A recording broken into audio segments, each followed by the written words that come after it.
የአብርሽ አባት ተናደዱ።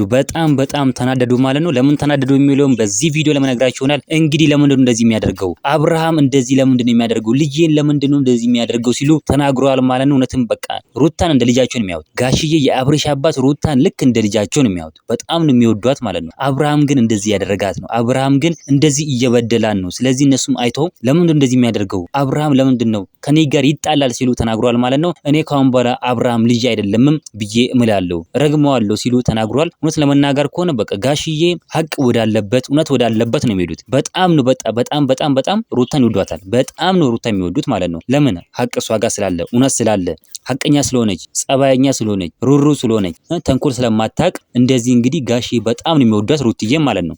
በጣም የምትወደድ ሰው ናት ሩታ ማለት በቃ ጠንካራ ሰው ጀግና ሰው ለሰው ሀሳቢ የሆነች ሰው። ለዚህም ነው እንግዲህ ጋሽዬ የአብርሽ አባት የሚወዷት። ያቺን ሄርሜላን አይወዷት። ጋሽዬ የሚወዱት ሩታን ብቻ ነው። በቃ ከሩታ ጋር ህይወትን ቀጥል፣ ከሩታ ጋር ህይወትን መቀጠል አለብህ፣ ከሩታ ጋር መሆን አለብህ ብለው ነግሮታል ማለት ነው። እውነት ነው የተናገሩት። ደግሞ በቃ ወደ ሀቅ ወዳለበት ነው የሚናገሩት። እውነት ወዳለበት ሀቅ ወዳለበት እንደዛ የሚናገሩት ጋሽዬ የእውነት ሰው ናቸው፣ የሀቅ ሰው ናቸው ጋሽዬ ማለት ነው። ትክክለኛ ነገር ነው የሚናገሩት ጋሽዬ ሁል ቀን ማለት ነው። አብርሽ ግን አይገባውም። አብርሽ በቃ ጥቁር ድንጋይ ነው። ጥቁር ድንጋይ ላይ እንዴት ነው ውሃ ሲጨምሩበት ያፈሳል እንጂ ወደ ውስጥ አይገባም። አብርሽም እንደዛው ነው። ይነግሩታል እሺ ይላል፣ ይነግሩታል ይመክሩታል እሺ ይላል፣ ይመከራል እሺ ይላል። ነገር ግን እዛው ነው አድሮ ቃሪያ ማለት ልክ እንደ አብርሽ ሰው ነው ማለት ነው። ያው እዛው ምንም እንትን ማይል ሰው ማለት ነው። እናንተ ምን ትላላችሁ? ሀሳብ አስተያየታችሁን ኮሜንት ለማስቀመጥ እንዳረሱ፣ ቪዲዮ ላይክ፣ ቻናሉ ሰብስክራይብ ማድረግ እንዳረሱ። በሌላ ቪዲዮ እስከምንገናኝ በያላችሁበት የዓለም ዳርቻ ሰላማችሁ ብዝት ይበልልኝ። ደህና ሁኑልኝ።